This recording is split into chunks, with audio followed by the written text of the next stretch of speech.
2021 সালে প্রতিষ্ঠিত হয় ভারতের সবচেয়ে বড় অনলাইন শিক্ষা প্ল্যাটফর্ম বাইজুস, যার উন্নত শিক্ষা পদ্ধতি এবং অনন্য প্রয়োগ কৌশল অবলম্বনের ফলে খুবই রাতারাতি জনপ্রিয়তা অর্জন করে নেয় ভারতের শিক্ষার্থীদের হৃদয়ে। বিশ্বের প্রায় 120টি দেশের মধ্যে ছড়িয়ে যাওয়া এই কোম্পানি 150 কোটিরও বেশি সাবস্ক্রিপশন ছিল এবং কোম্পানিটির মার্কেট প্রাইস ছিল 5,400 কোটি টাকা। কি এমন পন্থা অবলম্বন করেছিল বাইজুস যার ফলে এত দ্রুত এত জনপ্রিয়তা আর ব্যবসা সফল প্রতিষ্ঠান গড়ে তুললেন? আর কি বা এমন ভুল ছিল যা এই বিখ্যাত প্রতিষ্ঠান 2022 সালের পর পতনের দিকে ঝুঁকে গেল? প্রিয় বিজনেসম্যানিয়ান, আজকে শুনব ভারতের জনপ্রিয় অ্যাডটেক কোম্পানি বাইজুসের উত্থান এবং পতনের গল্প। The EdTech company posted losses of more than 4,500 की हरकतें ये कंपनी कर ही रही है, तब हमने बायजूस के सीईओ को सम्मान करके बुलाया है। Parents were lured, deceived, and hard sold courses by Byju's. 2008 সালের দিকে ভারতে বিভিন্ন কোচিং সেন্টারের পরিচিতি কিন্তু ছিল ব্যাপক, বলা যায় জমজমাট একটা ব্যবসা। আর এই জমজমাট সময়টাতেই এক কোচিং সেন্টারের আইআইটি প্রশিক্ষক ছিলেন স্নাতক পাশ করা প্রকৌশলী বাইজু রাভেন্দ্রন। 1980 সালের 5ই জানুয়ারি ভারতের কেরালার কন্নড় জেলার আজিগড় গ্রামে জন্ম নেওয়া বাইজু রাভেন্দ্রনের বাবা রামানন্দ রাভেন্দ্রন ছিলেন পদার্থবিজ্ঞানের একজন শিক্ষক এবং মা শোভানবল্লী ছিলেন একজন গণিতের শিক্ষিকা। বাবা মা দুজনেই শিক্ষক ব্যাকগ্রাউন্ড হওয়ার ফলে শিক্ষা জীবনে টিকে থাকতে তেমন কোনো সমস্যা হয়নি বাইজু রাভেন্দ্রনের। রাভেন্দ্রন স্কুল জীবন শেষ করেন আজিকোডের একটি স্থানীয় মালায়ালাম মিডিয়াম স্কুল থেকে। তারপর Kannada government college of engineering থেকে বিটেক ডিগ্রি লাভ করেন এবং তিনি স্নাতক পাশ করার পর একটি বহুজাতীয় শিপিং কোম্পানিতে সেবা প্রকৌশলী হিসাবে যোগদান করেন। 2003 সালে ছুটির সময় বাড়ি এসে বন্ধুদের ক্যাট পরীক্ষার প্রস্তুতিতে সাহায্য করতেন বাইজু। পরবর্তীতে নিজেও ক্যাট পরীক্ষায় দুবার শতকরা 100% নম্বর লাভ করেন। তার টিউশন পদ্ধতি বন্ধুদের মাঝে বেশ সাড়া জাগালে এবং ভালো ফল দেখে তিনি তার উচ্চ বেতনের চাকরি পদত্যাগ করে কোচিংয়ে ক্লাস করানো শুরু করেন। প্রাথমিকভাবে বাইজু তার এক বন্ধুর বাড়ির ছাদে শুধুমাত্র এমবিএ প্রার্থীদের এক সপ্তাহে বিনা পয়সায় পড়াতে শুরু করেন এবং এখান থেকে বাইজু শিক্ষাক্ষেত্রের একজন সফল উদ্যোক্তা হিসাবে যাত্রা শুরু করেন। তবে একসময় ছাদে গড়ে ওঠা এই প্রতিষ্ঠানটি পরবর্তীতে বৃহৎ প্রতিষ্ঠানে পরিণত হয়।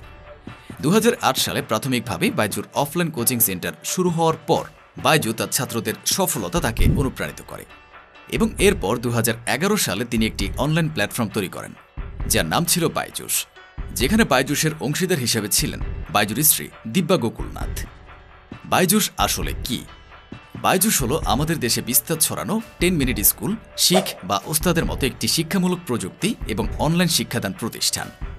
বাইজুস অ্যাপটি সাধারণত ক্লাস 1 থেকে ক্লাস 12 পর্যন্ত স্কুলের ছেলে মেয়েদের এবং বিশেষ করে প্রতিযোগিতামূলক পরীক্ষা যেমন IIT, JEE, NEET, NEET, CAT, CAT, IAS এর জন্য সহায়তা করত। প্রথম দিকে প্রায় 12 থেকে 20 মিনিটের ডিজিটাল অ্যানিমেশন ভিডিওর মাধ্যমে গণিত ও বিজ্ঞানের ধারণাগুলো ব্যাখ্যা করাই ছিল বাইজুসের মূল লক্ষ্য। তবে প্রথম দিকে বাইজুস অনলাইন প্ল্যাটফর্মটি প্রতিষ্ঠিত হয় বাইজুস ক্লাসেস নামে এবং পরবর্তীতে 2017 সালে সেই নাম পরিবর্তন করে নাম করা হয় বাইজুস নামে। একসময় বাইজুস ছিল ভারতের অন্যতম ও বেশ সফল একটি অনলাইন শিক্ষা প্রতিষ্ঠান। তবে বাইজুসের সফলতার পেছনে রয়েছে তার অভিজ্ঞ শিক্ষকদের দ্বারা তৈরি আকর্ষণীয় এবং তথ্যপূর্ণ ভিডিও লেকচার, যার ফলে বাইজুস থেকে শিক্ষার্থীরা সহজেই অ্যাডাপটিভ লার্নিং প্রযুক্তি ব্যবহার করে ব্যক্তিগত চাহিদা পূরণ করত। 2015 সালে এসে বাইজুস মোবাইল অ্যাপ এবং ওয়েবসাইট লঞ্চ করে, যার মাধ্যমে শিক্ষার্থীরা যে কোনো সময় যে কোনো স্থান থেকে সার্ভিস দিতে পারত। পাশাপাশি রাভেন্দ্রন তার শিক্ষার্থীদের উৎসাহ দিতে বাইজুসের সফল শিক্ষার্থীদের সফলতার গল্প ব্যাপকভাবে প্রচার করত। এইভাবে প্ল্যাটফর্মটির লক্ষ লক্ষ শিক্ষার্থীকে উন্নত শিক্ষা প্রদানে সফলতার দিকে এগিয়ে নিয়ে যায়। বিশেষ করে ছোট ছোট শহর এবং গ্রামাঞ্চলে বাইজুসের নাম দ্রুত ছড়িয়ে পড়তে শুরু করে। 2022 সালে এসে বাইজুস বিশ্বব্যাপী 150 কোটি বারেরও বেশি ডাউনলোড হয় এবং এর ব্যবহারকারীরা দৈনিক গড়ে 71 মিনিট সময় ব্যয় করত। এর পাশাপাশি অর্থনৈতিক দিক দিয়ে বাইজুস কোম্পানিটি বেশ সমৃদ্ধ হতে থাকে। অনলাইন স্কুল ছাড়াও এর আয়ের মাধ্যম ছিল অনেক। তবে 2023 সালের আর্থিক বছরের হিসাব অনুযায়ী বাইজুস 5,400 কোটি টাকা রাজস্ব আয় করেছিল।